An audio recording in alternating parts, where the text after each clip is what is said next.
Quand je me suis enfui d'Arabie Saoudite et que j'ai atterri à l'aéroport Charles de Gaulle à Paris, j'ai retiré mon hijab et j'ai ressenti la liberté pour la première fois, mais ce n'était que le début. Avez-vous déjà risqué votre vie par amour? L'histoire que je vais raconter aujourd'hui est l'histoire vraie et choquante d'une femme qui a fui les menaces de mort de sa famille en Arabie Saoudite pour se rendre en France. Cette histoire est devenue virale sur les réseaux sociaux, cumulant 4 millions de vues, et a rendu les hommes de toute la France envieux des Parisiens. Qu'y a-t-il donc chez les hommes français qui a poussé une jeune Saoudienne à tout risquer pour suivre l'un d'entre eux? Et comment vit-elle maintenant? Un instant. Si vous voulez entendre plus d'histoires touchantes sur l'amour sans frontières, n'oubliez pas de vous abonner, de liker et d'activer les notifications. Ainsi, vous serez les premiers informés des nouvelles histoires. Bonjour, je m'appelle Leila. Je suis né et j'ai grandi à Riyad, la capitale de l'Arabie Saoudite. Aujourd'hui, je commence une nouvelle vie à Paris. Mais il y a encore 2 ans, je vivais dans un endroit semblable à une prison sans barreaux. Je vais vous expliquer ce que c'est que d'être une femme en Arabie Saoudite. En sortant dans la rue, je devais toujours porter une abaya et un hijab, cachant entièrement mon corps. Je ne pouvais pas aller à l'hôpital sans être accompagné d'un tuteur masculin. Bien que les femmes aient récemment obtenu le droit de conduire, les restrictions sont encore très nombreuses, et un voyage à l'étranger est impossible sans la permission du père ou du mari. J'ai obtenu mon diplôme à l'université Roi Saoud, et j'étais traductrice, parlant couramment l'anglais et le français. Mais toutes mes capacités n'avaient aucun sens, car je devais vivre dans un cadre strict. Même à 27 ans, je ne pouvais pas sortir seul de la maison après 9 heures du soir, et je devais informer mon père de tous mes projets. J'ai vraiment découvert la France pour la première fois à l'université. J'ai été bouleversé en regardant une série française populaire que ma compagne de chambre m'a montrée en cachette. La scène où l'héroïne est assise seule dans un café avec une tasse de café, discute librement avec un homme et lui tient même la main, était pour moi du domaine de la science-fiction. Depuis lors, j'ai commencé à regarder secrètement des films français et à écouter de la musique française. J'ai étudié le français par moi-même en écoutant les chansons des artistes français. J'ai étudié secrètement en ligne pendant 3 ans pour que ma famille ne le sache pas. Leila, encore devant l'ordinateur? Va plutôt apprendre à cuisiner. Ma mère ne savait pas que j'apprenais le français. Si elle l'avait su, elle m'aurait probablement confisqué l'ordinateur. Mais ensuite, une rencontre fatidique a eu lieu. Il y a 2 ans, alors que je travaillais comme traductrice lors d'un salon commercial international à Riyad, j'ai rencontré Antoine, un employé d'une société commerciale venue de France. Dès le premier regard, il m'a semblé différent. « Bonjour, je m'appelle Leila, je suis traductrice. »« Bonjour, je suis Antoine, de France. » Les autres étrangers voyaient en moi une simple employée, mais Antoine était différent. Il me regardait dans les yeux quand il parlait et me demandait mon avis. Il attendait même que j'aie fini de parler. « Leila, et quelle est votre opinion, car vous connaissez mieux que quiconque les spécificités locales concernant ce point du contrat. » Quand j'ai entendu ces mots, j'ai été stupéfaite. En Arabie Saoudite, les hommes ne demandent presque jamais l'avis des femmes, surtout dans les affaires. « Vous parlez si bien français. Comment l'avez-vous appris? » En fait, j'aime beaucoup les films et la musique français, alors j'ai étudié en secret. Quand j'ai utilisé le mot « secret », le visage d'Antoine s'est un peu assombri. Puis il a demandé prudemment « En secret? Et pourquoi en secret? Ici, on n'approuve pas vraiment que les femmes s'intéressent à la culture étrangère. » Antoine m'a regardé en silence un instant. Dans son regard, je n'ai pas vu de pitié, mais plutôt un désir sincère de comprendre. « Alors vous êtes tout simplement formidable de ne pas avoir abandonné et d'avoir étudié même dans des conditions aussi difficiles. » C'étaient les mots les plus impressionnants que j'ai jamais entendus de ma vie. Les autres disaient généralement que j'étais une femme immodeste, mais Antoine a reconnu mes efforts. Pendant les 3 jours du salon, nous nous sommes constamment croisés pour le travail. Ce qui était étrange, c'est qu'Antoine me traitait toujours avec politesse et respect. Si vous me demandez comment se comportaient les autres acheteurs étrangers, « apporte-moi un café. » Souris, pourquoi es-tu si sérieuse? Il me traitait comme une domestique. Même certains acheteurs européens essayaient de me serrer la main, ce qui était inacceptable pour moi. Mais Antoine était différente. « Leila, si vous avez soif, je peux vous apporter quelque chose. Vous devez être très fatiguée aujourd'hui. Vous avez traduit toute la journée. À quelle heure commençons-nous demain? Leila, pouvez-vous recommander des plats traditionnels saoudiens? J'aimerais en savoir plus sur la culture locale. » Il me traitait comme une personne, comme un individu digne de respect. « Antoine, est-ce que tous les hommes français traitent les femmes ainsi? » Le dernier jour, je n'ai pas pu m'empêcher de demander.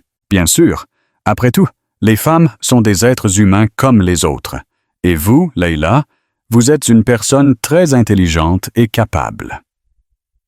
À ce moment-là, mon cœur a failli sortir de ma poitrine. En 27 ans, je n'avais jamais entendu de tels mots de la part d'un homme. Leila, la France est un pays où les femmes peuvent vivre vraiment librement. Nous avons eu des femmes à des postes élevés au gouvernement et beaucoup de femmes sont directrices générales de grandes entreprises. Si vous en avez l'occasion, venez voir. Bien qu'Antoine l'ait dit en passant, pour moi, cela a sonné comme un message d'espoir. Un tel endroit existe-t-il vraiment? Un endroit où une femme peut se promener seule la nuit, porter les vêtements qu'elle veut et travailler librement. Antoine a vu comment mon regard a changé, plein de désir, et a hoché la tête avec assurance. Bien sûr, la France est exactement un tel endroit. Et le plus important, c'est qu'il y a beaucoup de gens qui respectent l'opinion des femmes et soutiennent leurs rêves. À ce moment-là, une décision est née dans mon âme. Encore floue, mais j'ai senti que je devais faire quelque chose. La dernière nuit de son voyage d'affaires, j'ai rassemblé tout le courage que je n'avais jamais eu. J'ai envoyé un message privé à Antoine. « Antoine, si vous avez le temps, pourrions-nous nous rencontrer au café dans le hall de l'hôtel? J'ai une conversation importante. » Quand nous nous sommes rencontrés dans le hall de l'hôtel, j'ai ouvert mon âme à un homme pour la première fois de ma vie. « Antoine, en fait, je veux déménager en France. Je le veux vraiment. » Leila, mais en Arabie Saoudite, il est pratiquement impossible pour une femme de partir seule à l'étranger. Il faut la permission de la famille, tout est contrôlé. J'ai 27 ans, mais je ne peux toujours rien décider moi-même. Ma voix a commencé à trembler. Chaque jour pour moi est une routine. La maison, le travail, la maison. Et tout cela sous la surveillance constante de quelqu'un. Je veux juste vivre librement. Antoine a réfléchi un instant, puis il a dit « Leila, et qu'en est-il des études? Si vous vous inscrivez à l'université en France, j'y ai pensé, mais ma famille ne le permettra sûrement pas, surtout mon père, il sera catégoriquement contre. Et n'y a-t-il pas des bourses d'État ou quelque chose de similaire? Si c'est un programme soutenu par le gouvernement, il sera plus difficile pour la famille de s'y opposer. » Les mots d'Antoine m'ont fait écarquiller les yeux. Est-ce que cela existe vraiment? Si oui, pourrais-je vraiment partir? Bien sûr. Et Leila, si vous avez vraiment cette opportunité et que vous avez besoin d'aide en France, vous pouvez me contacter à tout moment. Il m'a tendu sa carte de visite. C'était pour moi comme un billet vers l'espoir. Merci. Merci beaucoup. À ce moment-là, j'ai compris qu'Antoine n'était pas seulement une personne gentille, mais quelqu'un qui me comprenait et me soutenait sincèrement. Le lendemain, Antoine est reparti en France, et je suis retourné à ma vie ordinaire. Mais quelque chose en moi avait changé. Je sentais que je ne pouvais plus vivre dans la soumission. Un mois plus tard, un miracle s'est produit. Le gouvernement saoudien a annoncé un nouveau programme de bourse pour soutenir l'éducation des femmes à l'étranger. Cela faisait partie de la politique Vision 2030, un plan pour envoyer des femmes capables étudier à l'étranger. Je ne pouvais pas laisser passer cette chance. Je me suis préparé jour et nuit. J'ai amélioré mon score au TOEFL, j'ai passé l'examen de français au niveau supérieur et j'ai réécrit ma candidature encore et encore. Mais le plus difficile a été de convaincre ma famille.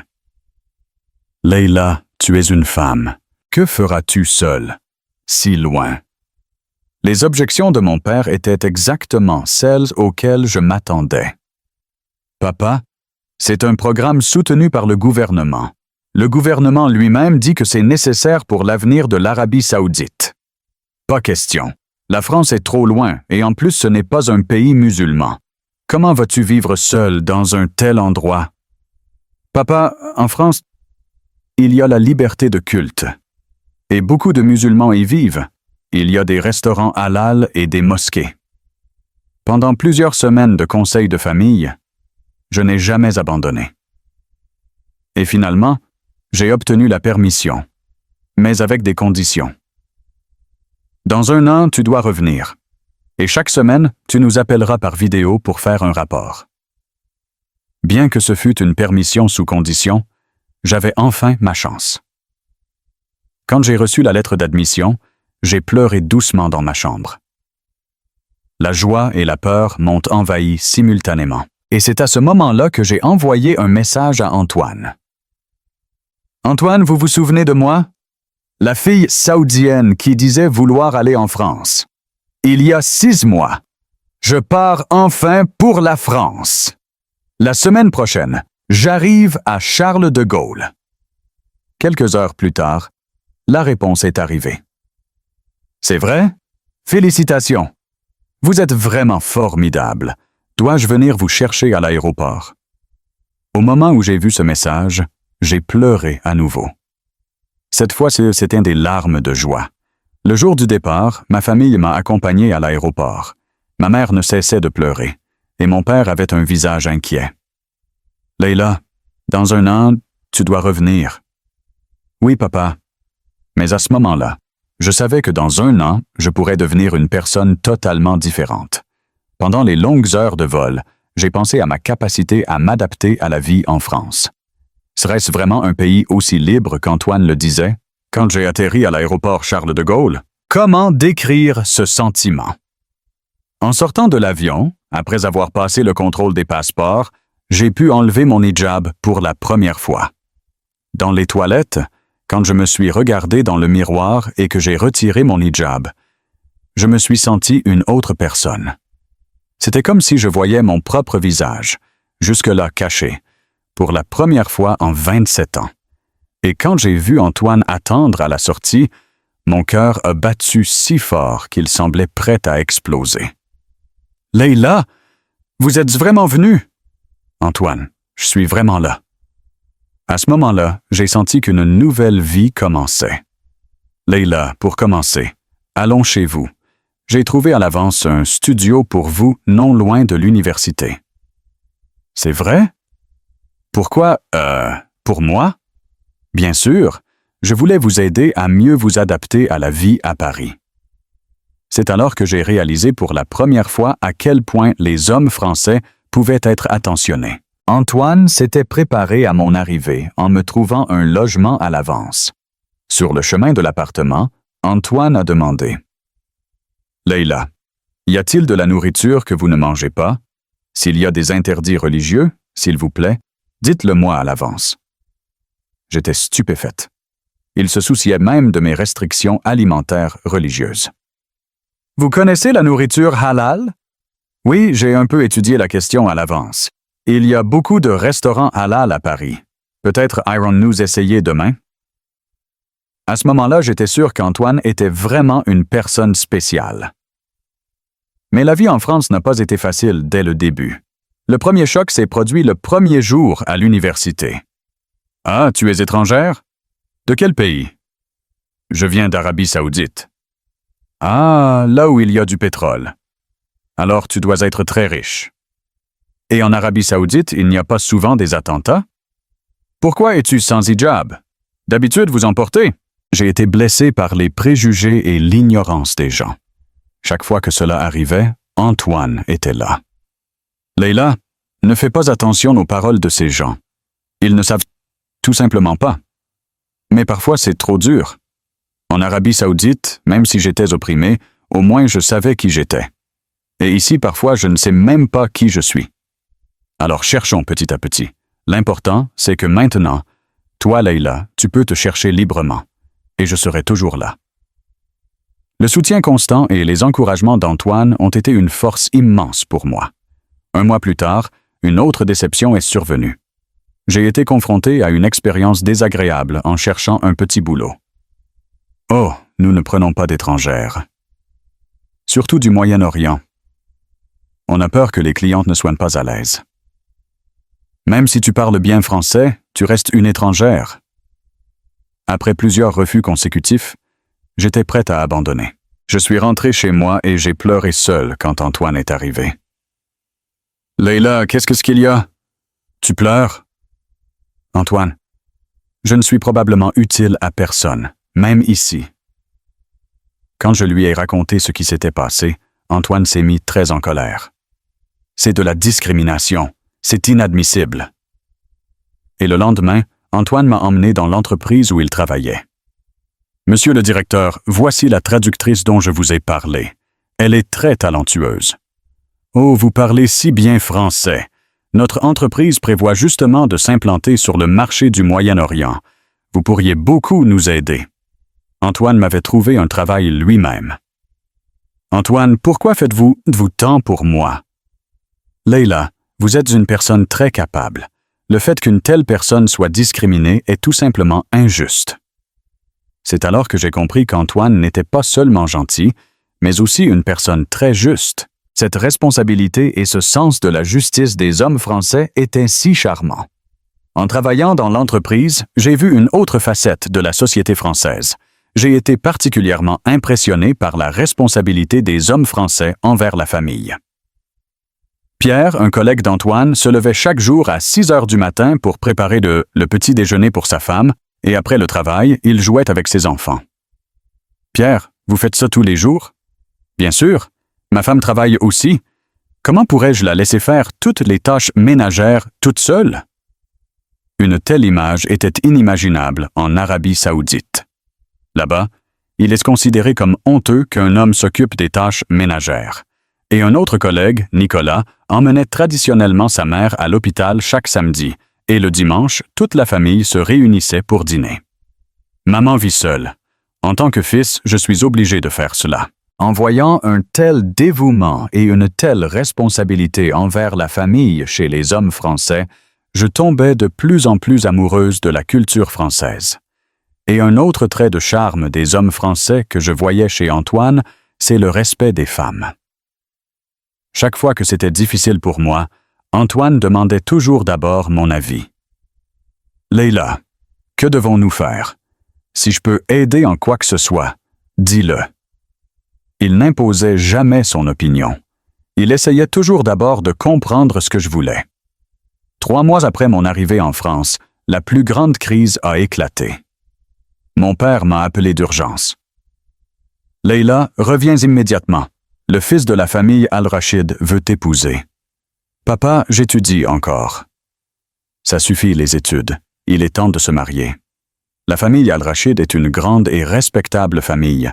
Nous sommes amis depuis longtemps. On ne peut pas traîner. »« Papa, je ne veux pas encore me marier. »« Ce que tu veux n'a pas d'importance. C'est la décision de la famille. » En raccrochant, j'ai ressenti un désespoir total. Devais-je vraiment retourner en Arabie Saoudite? Devais-je renoncer à la liberté que je commençais tout juste à acquérir? Quand j'en ai parlé à Antoine, sa réaction a été stupéfiante. « Leila, le mariage est une décision que la personne doit prendre elle-même. Personne ne peut t'y obliger. Mais en Arabie Saoudite, ce n'est pas comme ça. La famille décide de tout. Leila, alors que veux-tu, toi?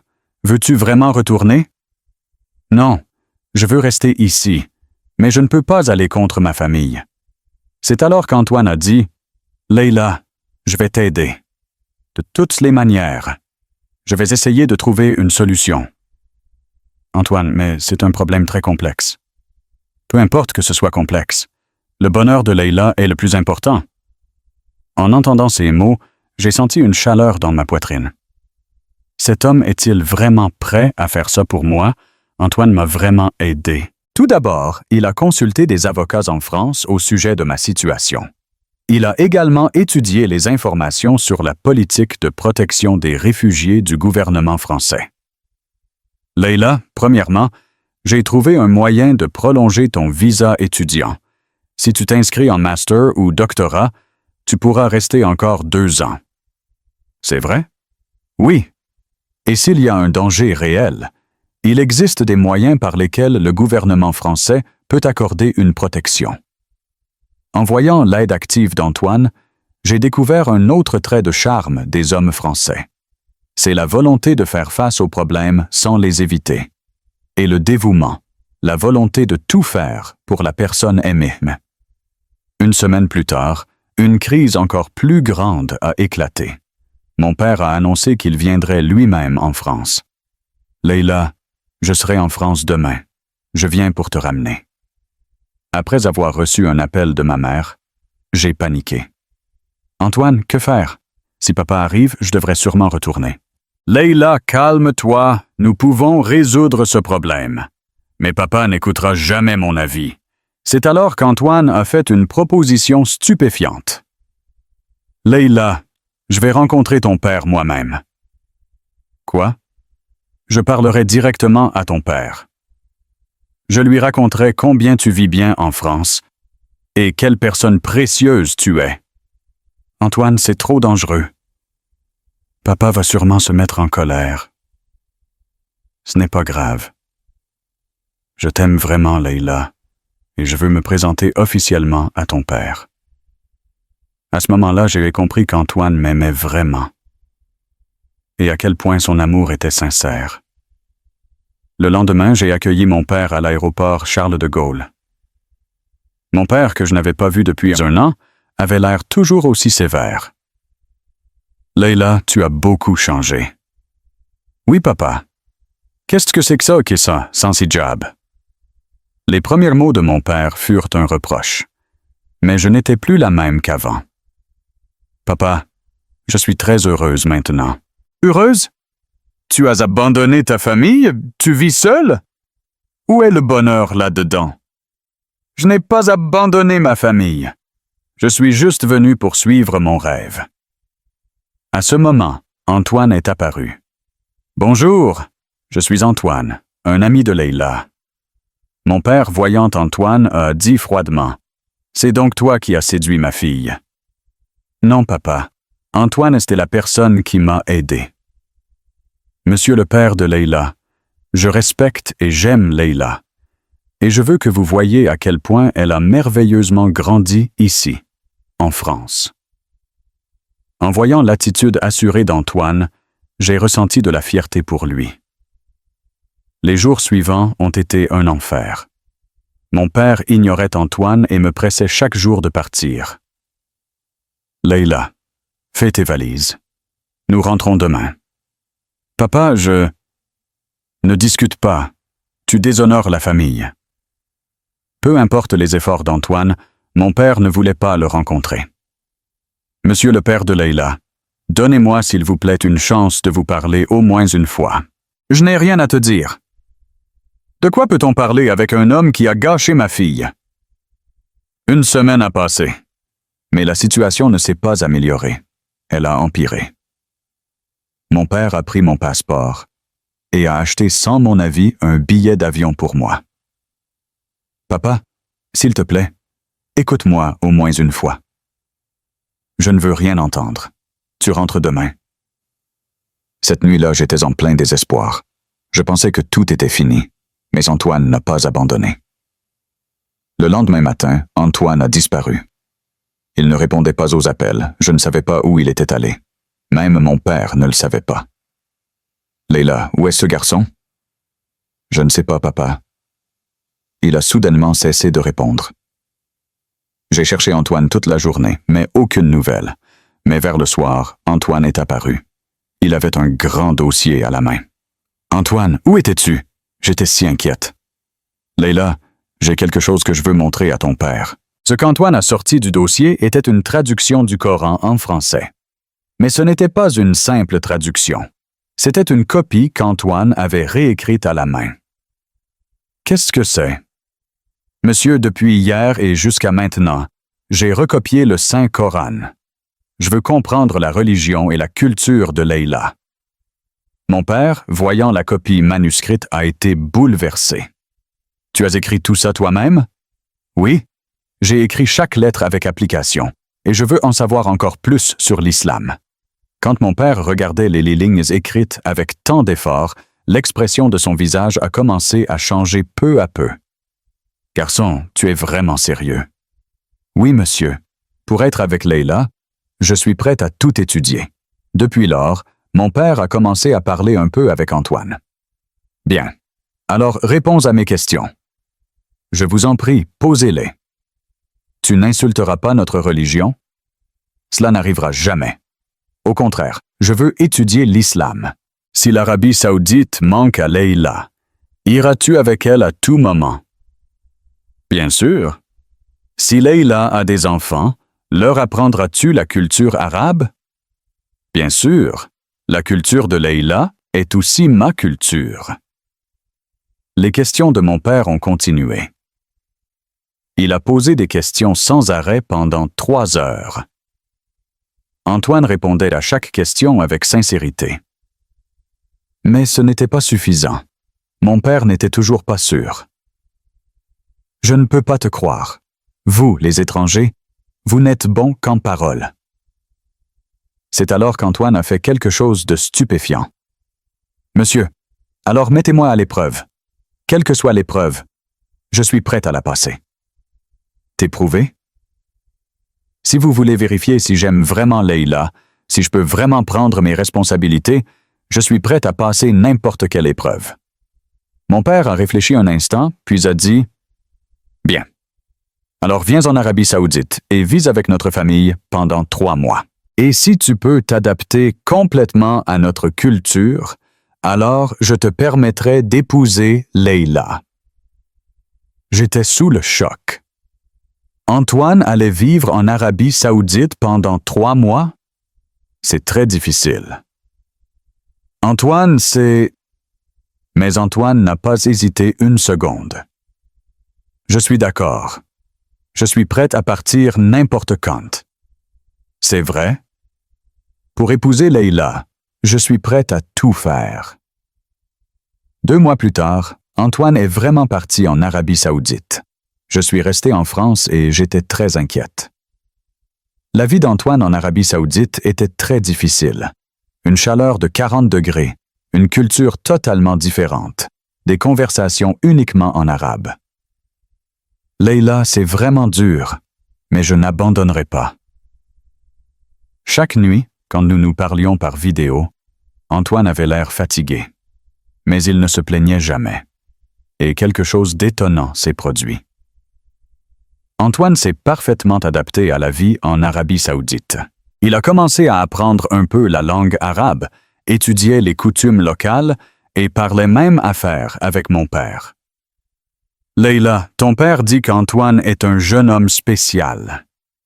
Il respecte notre culture et s'efforce vraiment d'apprendre. Quand j'ai entendu les paroles de mon oncle, j'ai ressenti une immense fierté pour lui. 3 mois plus tard, quand Antoine est revenu en France, mon père est venu avec lui. Leïla, ce garçon est un vrai. Je l'ai observé pendant 3 mois. Il t'aime vraiment, il respecte notre culture et il est très responsable. Je donne mon accord. Enfin, mon père avait ouvert son cœur. Antoine, maintenant je t'accepte comme mon fils. S'il te plaît, prends soin de Leïla. Monsieur, merci beaucoup. Je rendrai Leïla heureuse toute sa vie. À ce moment-là, mes larmes ont coulé. C'était un chemin long et difficile, mais à la fin, j'ai obtenu l'approbation de mon père. Avant que mon père ne reparte, il m'a dit une dernière fois.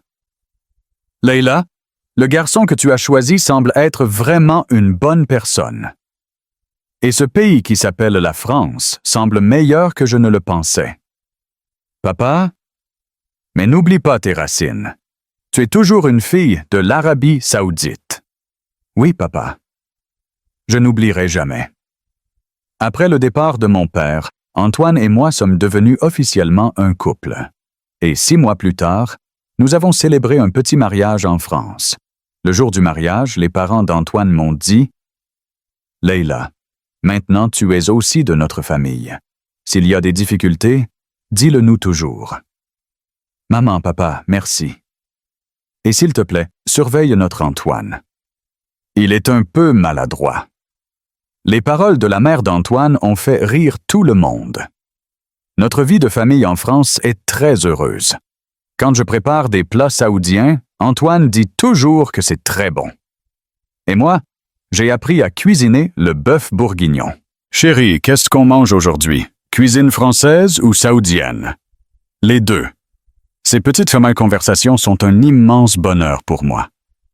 1 an plus tard, comme promis, je suis allé rendre visite à ma famille en Arabie saoudite. Tout le monde était étonné. Leila, tu as l'air si heureuse. Oui, maman, je suis vraiment très heureuse. Et notre gendre, le Français, est vraiment une bonne personne. Il prend si bien soin de notre Leila. Antoine s'est aussi merveilleusement adapté en Arabie saoudite. Il a appris les salutations en arabe et s'efforçait de respecter les coutumes locales. Antoine, merci beaucoup. Tu as beaucoup plu à ma famille. Bien sûr, car c'est de la famille de Leila. Maintenant, j'ai terminé mes études supérieures en France et je travaille dans un centre d'échange culturel entre la France et le Moyen-Orient. Je joue le rôle de pont entre 2 cultures, ce qui était mon rêve. Et récemment, nous avons eu une très bonne nouvelle. Je suis enceinte de 3 mois. Chérie, nous apprendrons à notre enfant le français et l'arabe. Et si on ajoute l'anglais, ça fera 3 langues. Notre enfant pourra vivre avec assurance n'importe où dans le monde. Et le plus important, nous l'élèverons pour qu'il puisse rêver librement. Je vis en France depuis plus de 2 ans. Parfois, il y a des moments difficiles et fatigants, mais je n'ai jamais regretté. Je demande souvent à Antoine, « Chérie, et qu'as-tu ressenti quand tu m'as vu pour la première fois? » Le regard sous le hijab était très triste. J'ai eu envie de t'aider. Et c'est tout? Non. J'ai senti que toi, Leila, tu étais une personne très forte. Le fait que tu n'aies pas renoncé à ton rêve, même dans un environnement aussi difficile, c'était très cool. Chaque fois après de telles conversations, je pense que j'ai pris la bonne décision en venant en France. Maintenant, quelque part dans le monde, il y a sûrement des femmes avec les mêmes rêves que moi, des femmes qui sont opprimées et qui ont soif de liberté. Je veux leur dire, n'abandonnez pas vos rêves. Et la France est un pays où ces rêves peuvent devenir réalité. La France est un pays étonnant, un pays qui évolue constamment, un pays où les femmes peuvent rêver librement, et un pays où l'on peut trouver le bonheur avec la personne aimée. Et le plus important, les hommes français sont vraiment spéciaux. Il y en a beaucoup ici comme Antoine, qui respectent les femmes, sont responsables et justes. Et ils sont prêts à tout faire pour la personne aimée. Leila, s'il fallait décrire la France en un mot, quel serait-il? L'espoir. La France est le pays qui m'a donné de l'espoir. Et le pays qui m'a appris à aimer. J'espère que mon histoire deviendra un soutien pour quelqu'un. Et j'espère que encore plus de gens sauront quel pays merveilleux est la France. Ce qu'une femme qui s'est enfuie d'Arabie saoudite a trouvé en France n'était pas seulement de l'amour. C'était la liberté, le rêve, l'espoir et le vrai bonheur. Et tout cela a été rendu possible grâce à ce pays qui s'appelle la France et à de merveilleux hommes français comme Antoine. Si vous voulez entendre plus d'histoires touchantes comme celle-ci, n'oubliez pas de vous abonner, de liker et d'activer les notifications. Votre soutien peut transmettre de l'espoir à beaucoup d'autres personnes. Et si vous avez votre propre histoire d'amour spéciale, racontez-la dans les commentaires.